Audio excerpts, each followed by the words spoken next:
oftentimes when we protect the planet and we start to look at the ocean and restore habitats and protect habitats, there are a lot of challenges that come in that way.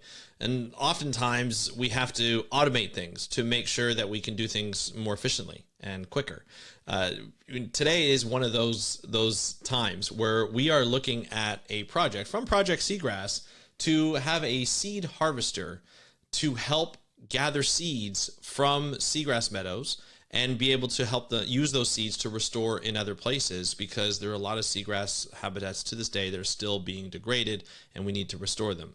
As many of you know, seagrass habitats are extremely important coastal habitats. They contribute to biodiversity. They're one of the most biodiverse habitats on the planet, as well as our security of our coastline, and they're great blue carbon habitat, meaning that they sequester carbon, so it's great in the fight against climate change. So it's always important to save these and protect these seagrass habitats, and Project Seagrass is here to do that. And they came on the podcast. I asked them on the podcast because I saw they're doing a crowdfunder for this technology to help better restore seagrass habitats. They have they want to create and build a seed harvester for seagrasses.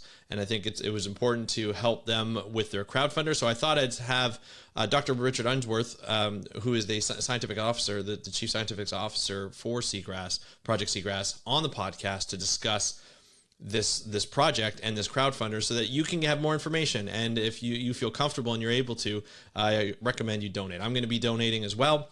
So I recommend that you donate to this project. But here is the episode on the seed harvester. Enjoy the episode. Let's start the show. Hey everybody, welcome back to another exciting episode of the How to Protect the Ocean podcast. I'm your host, Andrew Lewin, and this is the podcast where you find out what's happening with the ocean, how you can speak up for the ocean, and what you can do to live for a better ocean by taking action. Now, in today's episode, we have a very special one because we don't get to do this all the time. One of the things that I did want to do when I started this podcast was be able to help people complete their projects and be able to communicate those projects. And with Project Seagrass, since the get-go, I've always wanted to be involved in helping them spread the word, because they've done such a great job at building a network and being part of a network of seagrass researchers and practitioners to help protect and restore seagrass around the world, not just in the UK where they're based. And here they have a project that they're crowdfunding for to build a prototype of a seed harvester, to actually use an underwater seed harvester to harvest seagrass seeds and be able to use them to restore seagrass in other places and help degraded habitats get better and get healthier. So this is a really important episode. I'm not going to do much of an intro today. My big call to action today is, if you can and you're able to donate, please go to the link in the show notes or in the description, depending on where you're watching this or listening to this, and feel free to donate. They have about 10 days left as of posting this recording, and it's really important that you do. So I appreciate anybody who does this. Here's the interview with Dr. Richard Unsworth talking about the underwater seed harvester to restore seagrasses. Enjoy, and we'll talk to you after. Hey, Richard, welcome to the How to Protect the Ocean podcast. Are you ready to talk about seagrass? Yes, always happy to talk seagrass, and lovely to be back on this show. We chatted a few years ago, and it's nice to catch up again to talk about some of the more novel things that we're up to. Absolutely. I can't wait to talk about this project. We're going to be talking about a crowdfunding project that Project Seagrass is putting on. It is called Underwater Sea Harvester to Restore Seagrass. This is something that's pretty innovative. Has there been anything like this that you've seen before? Well, yes, there has. To be honest, we didn't lead the way here. The Virginia Institute of Marine Science actually led the way with something like this 20 years ago. They built a sort of a prototype system where they were working in very, very sheltered and consistently shallow habitats, and they were able to do something with a little bit more of a sort of a more simple mechanism, and we couldn't facilitate that. So because we're working slightly different, less stable conditions, so we're building on their progress essentially. Very nice. I love that. We're going to talk more about the Project Seagrass's project about seagrass, of course, and I can't wait to do that. But why don't we just step back a little bit? I just want to remind people of what you do and who you are. So why don't you just let us know who you are and what you do? So I'm Richard Unsworth, Associate Professor at Swansea University, but I'm also the Chief Science Officer for Project Seagrass. So Project Seagrass is the only internationally focused charity that's completely dedicated to saving the world's seagrass. That's all we do. We do research, we do conservation, with that broader aim of trying to conserve and bring back these habitats around the world. It's amazing, and the work that you guys have done has been absolutely amazing.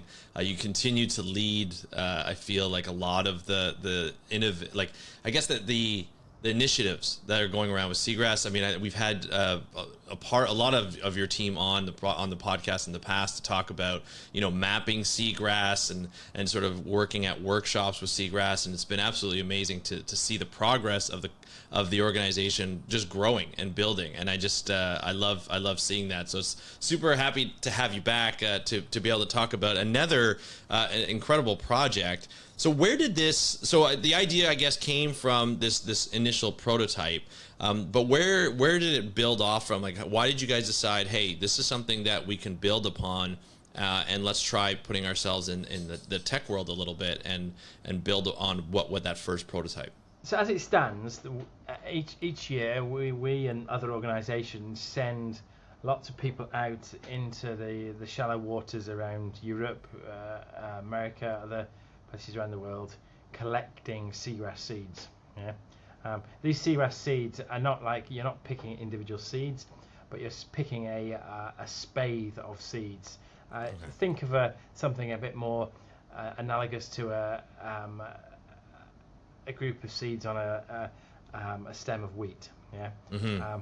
So we're picking those reproductive shoots containing those spathes from seagrass meadows in shallow waters for replanting this vital habitat.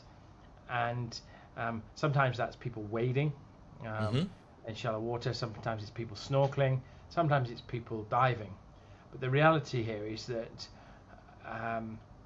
it's hard work. There's a lot of effort that goes into collecting these seeds. Managing people is a lot of work, but we're fortunate enough to have a lot of volunteers and people who want to come and help and get involved with that. But still, it means that improving seagrass restoration, making it bigger, is very much dependent upon how many people you can get involved. And you know, there are limitations around that sometimes in terms of safety, in terms of other factors playing into it. So to actually think bigger, we needed to find a way that we could collect these seeds in a more automated, mechanized manner. And obviously the idea of taking some sort of glorified lawnmower to some seagrass to collect some seagrass seeds is quite a horrific idea, but that's right. What we're talking about here. And we looked at the system that had been developed in Virginia, and we spoke with the regulators in Wales, in the UK, about developing something like this. And you know, unsurprisingly, they were pretty much horrified at the idea of us taking a cutting device to seagrass. On one hand, we're saying we need to protect seagrass, and on the other hand, we're saying, can we take a lawnmower to it? So there's a bit of a mismatch there, shall we say. But what we were actually advocating for is having not a lawnmower that cuts the seagrass to really short, but something that basically just gives the seagrass a haircut.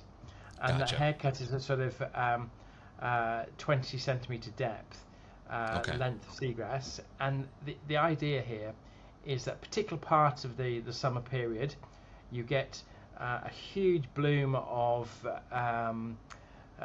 these seeds being produced by seagrass.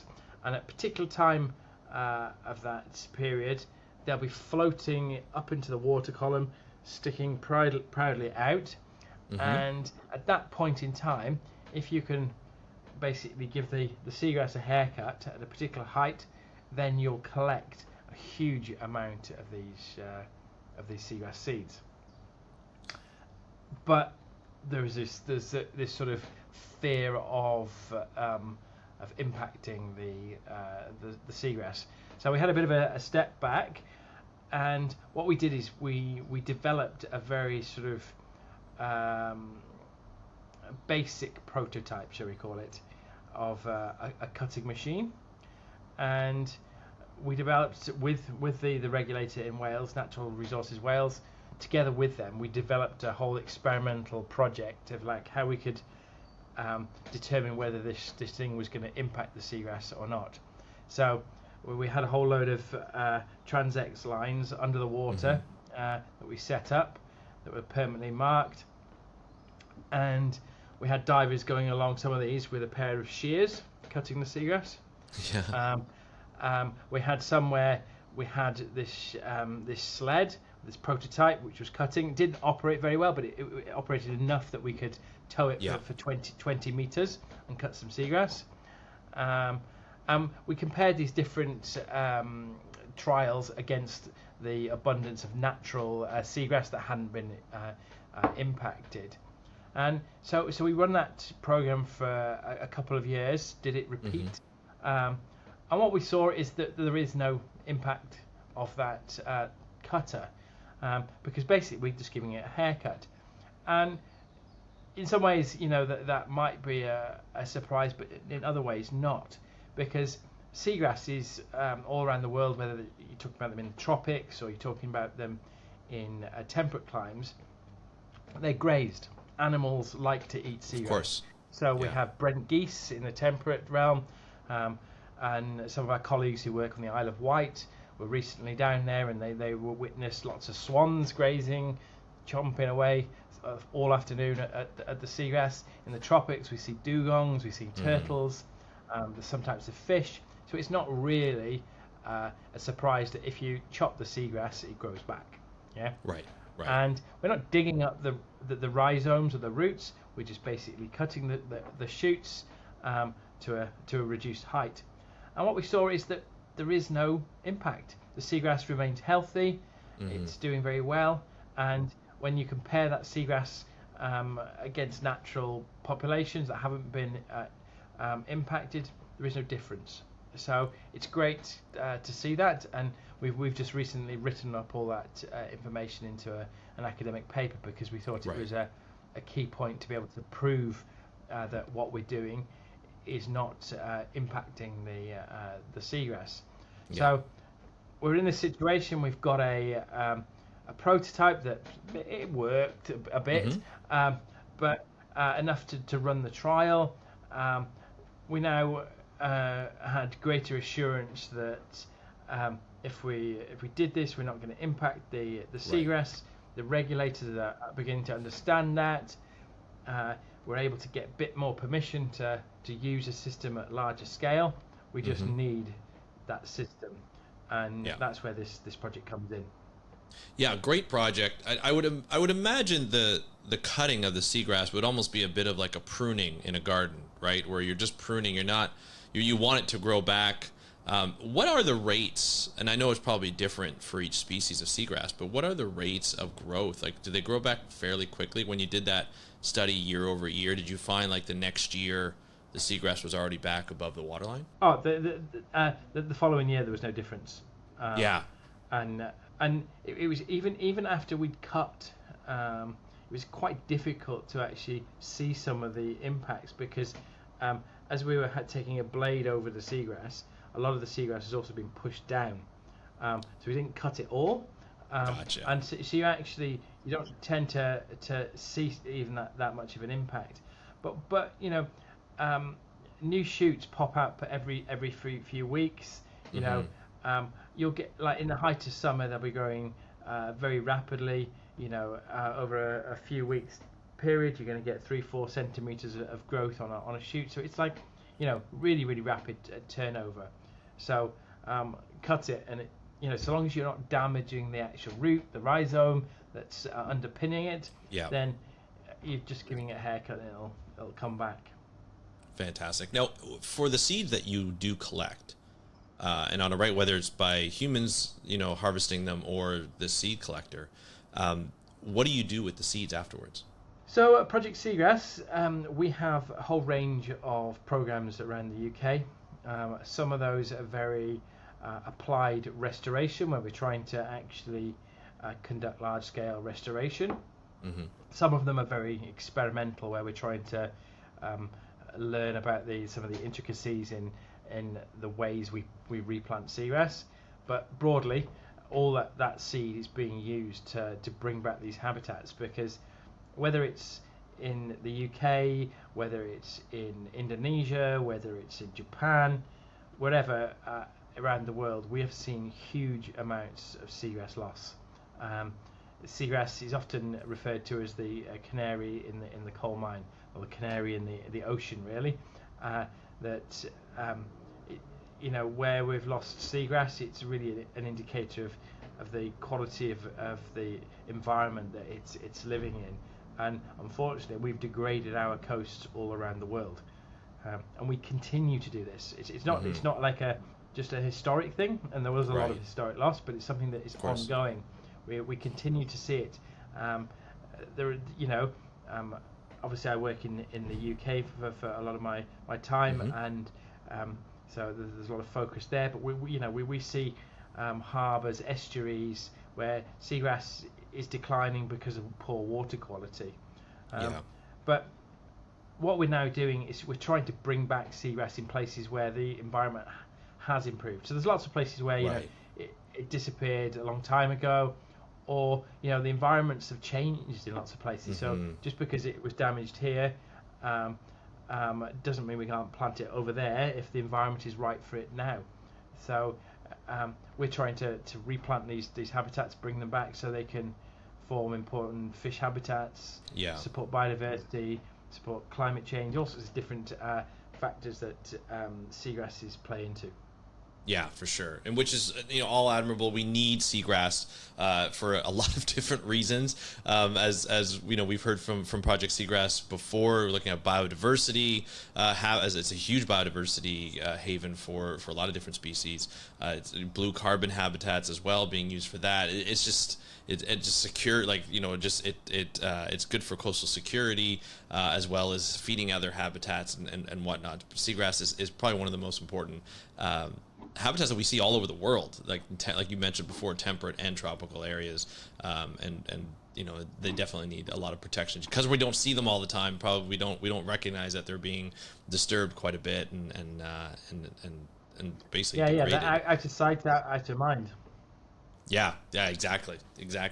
Now with this, how much do you anticipate this seagrass harvester to collect? How many seeds, in a day or in a pass? Have you guys had the chance to calculate that or estimate it? It's difficult to get that sort of calculation. Yeah.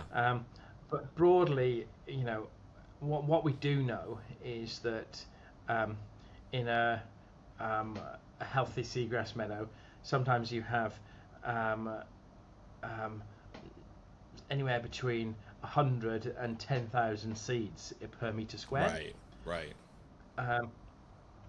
So I think the 10,000 is more at the extreme end, and that's from data in your neck of the woods where people have the seagrass tends to grow a bit bigger and a bit thicker, and it's got huge production of seeds. But we're typically finding over 1,000 seeds per meter squared in the UK, and that means that if we're pulling it over 100 meters squared, then suddenly actually we're getting a lot of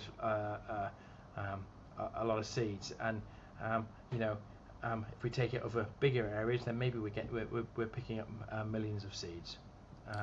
Obviously, we there's other factors coming into play here. There's other users of those environments, and also we need to be mindful of how we ensure that we don't cut up a load of fish or of course. Different other animals, but there's lots of ways we can do that. But I think that broadly we should be able to collect millions of seeds in a quite rapid manner, and when you're talking about meadows that are sort of, over 100 hectares in size, and doing this over a number of transects, it's actually a very small proportion of the area, because you're not going to actually take a cut to a whole meadow. You're going to put it over a small area of that meadow, and ultimately take a small proportion of the seeds that are present. Absolutely, yeah, and I think that's important for people to know, because these meadows are huge that when you're in them, and I think that's really important to reiterate. So, it's really great to think that obviously this device will be able to collect so much more, so many more seeds, especially when you look at compared to if you have volunteers out grabbing those seeds as well. Plus, a lot less of a disturbance when you have one machine than snorkelers or what have you, people going through the meadows. How is this device used? Is it like by remote control, or is it towed behind a vessel, or how's that used? Yes, it's towed behind a vessel at a sort of half a knot to 1 knot maximum speed, and we've done similar things where we've got other types of sleds that we pull behind a boat, and sometimes what we actually do is we attach the boat to a mooring or a anchor it, and basically we winch the boat slowly into that anchor, so we've got a very controlled speed. Yeah. Because that's the challenge, is that if you put the throttle slightly down, or you can kind of just sort of jump it a bit. So the idea of using a sort of an anchor point is a better way of doing it, and then you can just have a very, very slow winching sort of motion. Yes, just more of that constant movement across the meadow. That's great. That's great to see. It's interesting too, because when you don't think about these things a lot of times when you're planning it, you have to be out in the field, and you have to know how to work it, and you have to know how it would react to the vessel, how it would react to an anchor point, and explore these different aspects. How long, with the prototype that you had, as rough as it was, how long did it take you to kind of figure these things out? How many times were you? I guess this was over a couple of years, right? Yes, and I guess the first time we actually trialed this, it wasn't just the fact that we were putting this crazy sled into the water for the first time, but we had some funding to buy a brand new boat, and that was more of a landing craft style boat, which is in some ways very good for working in shallow waters, but we're actually it's sort of, when you get a bit of wind, it becomes a bit of a sail. So Gotcha. There was lots of trials and tribulations along the way, shall we say. It was we had some lessons learned, but we got there. Got there in the end. But it's with all these sorts of things, if you want to develop something new, you've got to be willing to you've got to break eggs to make an omelette, haven't you? Absolutely. The patience is definitely a virtue when it comes to creating something new like this. Now, what's interesting is I haven't seen anything like, you guys have done some pretty interesting things at Project Seagrass, putting the mapping platform together and so forth. What made you decide to take on this project in itself with a prototype? I mean, does it require, like, did you have somebody who's like has an engineering background, or was this something that you've always thought about, always wanted to do? Well, it came out of a project that we were running in another part of Wales, in Milford Haven, where we planted a lot of seagrass, used a lot of volunteers, and we were working quite closely with the charity WWF. All right. And they'd been involved with it, and one of their funding officers was actually quite a astute character, and a guy called Jim Nichols. He came out with us and was like, well, this is hard work, or this is hard graft. Like, maybe we could get some funding to have a project that mechanize particular elements, because this isn't the only bit of this story that's we've been trying to mechanize, but by a long road. So we developed a project proposal with him and something called the Garfield Western Foundation. They were great in supporting a project to develop that pilot concept, and we've also played with other things, building some sleds to pump seeds into the sediment, building some aquaria that was like which allows us to process the seeds, because once we've collected them, there's other laborious jobs that go with that. So we had some funding to do all these different things, and that's why we sort of started getting these developing these ideas of how can we mechanize this, and so we're able to run that project where we worked with the regulator to do all that testing and to develop that pilot. But we're now at the point where we've demonstrated that and we've got a proof of concept. We just need to turn that into reality. That's amazing. It's got to be quite exciting to come to this point after all those years of putting this together and thinking about this and fidgeting around with how to tow it and what it should look like and how to design it. As I look at the website for the crowdfunder, you're close. You're very close to your goal, and we're in about the last week and a half, probably the last week, proper to be able to get this funding.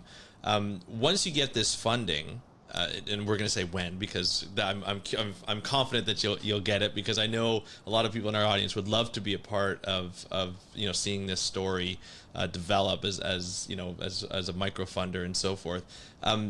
What's the plan once the funding happens? You're gonna go out and get the materials to build the prototype. So we've been working with a company called Tandem Ventures. They're a bit of a quirky group of people who do all sorts of things, from building jetpacks. Oh wow! Designed a range of kit. So they're engineers. They're people with those natural skills to build and engineer things. So the aim is to then deliver and try to actually pull this design together, and then next summer ultimately test it. And that's the key part there, is to be able to test it next year. And so I guess the crowdfunder is the sort of minimal point of what we're hoping, and it'd be great if we were able to raise a bit more so we can do a bit more next summer. But the key thing is to get a truly operating piece of kit that is no longer at a prototype level, and we can actually roll that out. So the person who's been heading up this project within our team, Sam Rees, he's been working with Tandem and developing ideas, and and that's why we've got to this point, that we can actually try and go for this crowdfunder and try and really run it out, because Sam has been playing with all these different bits of kit. It's like we've learned if each different stage, and now we just needed someone with the technical know-how to turn those concepts, ideas, and learning into something that is a reality. That's amazing. That's awesome. Now, once this is built, is there another study that's going to be done year over year to compare with the original prototype and to see the differences, and obviously sort of go through some iterations to make this new prototype even better? Yes, we like that. And that's the need to hopefully go beyond the crowdfunder is the target, so we can actually do a lot more of that comparisons. We can deliver with it, and there'll be fine tuning even when you've got an operational piece of equipment. How we pull it, and all the different things that will come up, and to be able to do pull a tow over a long distance, we would need to do assessment work on that first, so we don't ram it over a rock, and you know, That's true. those sorts of things. So we have to do bits and pieces like that. But it's yeah, that's the broader aim, is to be able to refine it and work with it and then use it in other places, and that's important, because there's other jurisdictions just within the UK where some of the regulators are a little more suspicious than others, and a little bit more embracing. So there's some room for trying to work with those guys. But there's other researchers around Europe, about North America, other parts of the world who might be interested to have a go and use something like this. So who knows where it'll go? But our broader aim as an organisation is to save the world's seagrass, but that's something that's a very long-term goal, and that's something that we don't do alone. That's about partnerships. It's about working with organisations all around the world, and if we can develop knowledge and equipment and things that other people can run with, then that's what we want. So if someone uses something like this in Japan as a result, then it's a success. Absolutely. That was going to be one of my questions. There was the ROV that was developed a number of years ago, and it was by a company called Open ROV, and they made it small and they made it compact, and they made it essentially that anybody can buy. I think it was like $1,000 or $1,500. There was also an option to build it yourself, and so it was like a DIY kit for like $600 or $700. And then at one point, somebody backed it, and James Cameron actually backed it and said, "Hey, I'm gonna buy 1,000 of these, and you can give it to all these different organizations so that they can also use it and they can gain access to it and use it for conservation projects."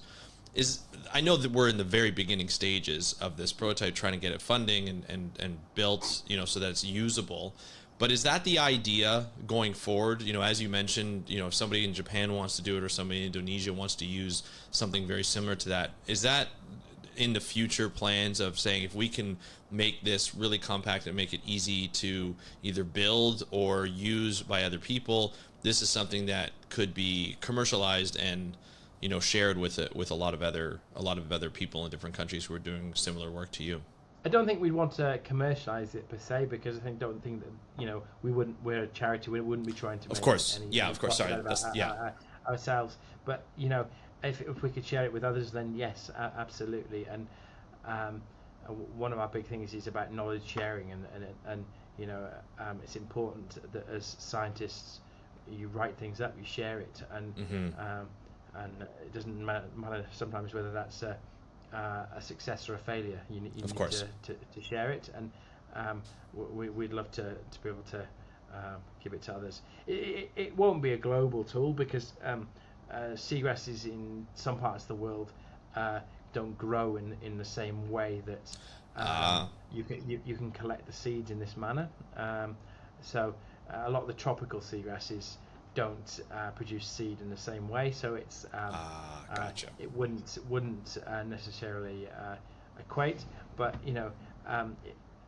both northern and southern temperate regions, there's a lot of seagrass where they're growing in a similar way. So I think there's opportunities there for sure. Great. And Zophyra marina, known as eelgrass, which is what we're focusing it on, is across the entire northern hemisphere. Yeah. So it's pretty prolific around the world. So it's got a huge applicability. Very nice. Now I have to ask. I mean, I know this project is a serious project you've been working on for quite some time, but you're at this stage. How excited are you and the team to be even at this stage and to be so close to the target? Oh, we're stoked. It's an exciting project. It's really nice to know that people want to support us, and I think in running a charity, it's amazing how people come to the fore and want to support you, and people in all sorts of different walks of life, in different sort of scenarios, whether they're wealthy or not. We get all sorts of different donors, and it's amazing to see how people will support the work that you're doing, because I think there's a lot of eco anxiety out there as well. There's a lot of people, Absolutely. like wanting to do something, and in some walks of life, people can do things and change things, but in others they can't. And actually supporting a charitable organization to do something like this is a nice thing, and it's something to never assume you deserve as a charity, but it's lovely to see it, where people are actually giving their hard-earned money to support an activity that can improve the status of the environment. Yeah, absolutely. And I'll be honest, I think it's a testament to your team in the work that you've done in the past, as well as continue to do, and be very transparent of the work that you've been able to do. You've not only do you have a great comms team, but you have people on the team that are love seagrass, love to share their work on seagrass and their thoughts.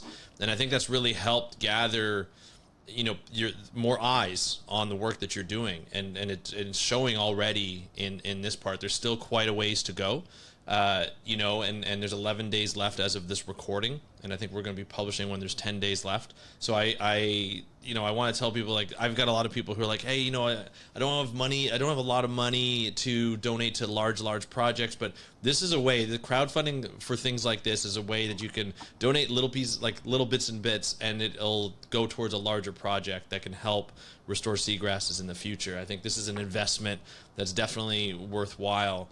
And, I know I'm going to be donating, and I'm looking forward to doing that. And when I saw this project, I was like, oh, we got to have somebody from the team on, to be able to talk about this and to be able to help just push it over. September 30th is when this crowdfunder is complete. Yep, that's the end date. And, I would love to have people support.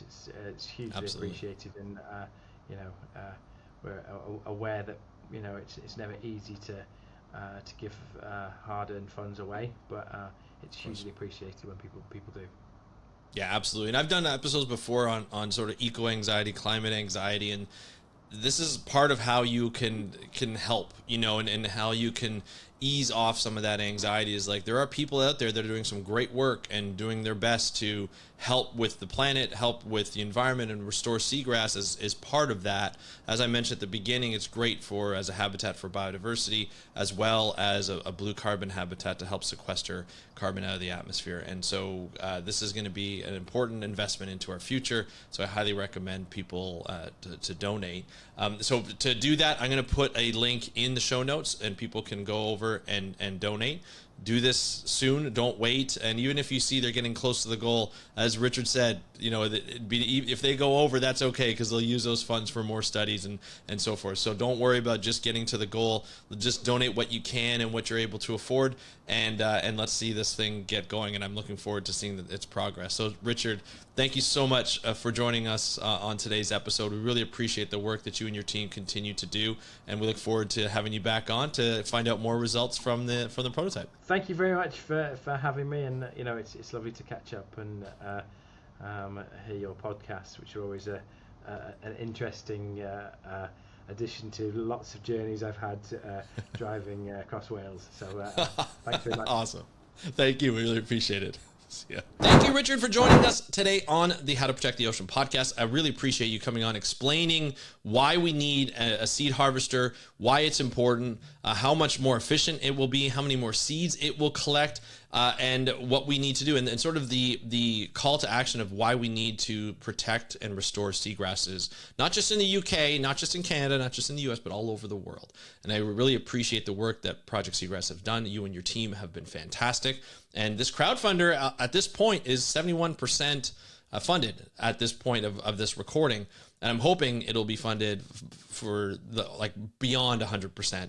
And I hope we are a part of that as an audience. So, a lot of people that I've engaged with in this audience have said, hey, if there's a way that we can be part of projects or be able to contribute to projects, we would love to do that. This is one of those ways. And so I highly recommend that you go to the link in the show notes as well, or in the description if you're watching this on YouTube, and feel free to donate whatever you can. There's different amounts. There's incentives for different amounts, but we really appreciate anything that you can donate. So go over to the show notes, as well as in the description if you're watching this on YouTube.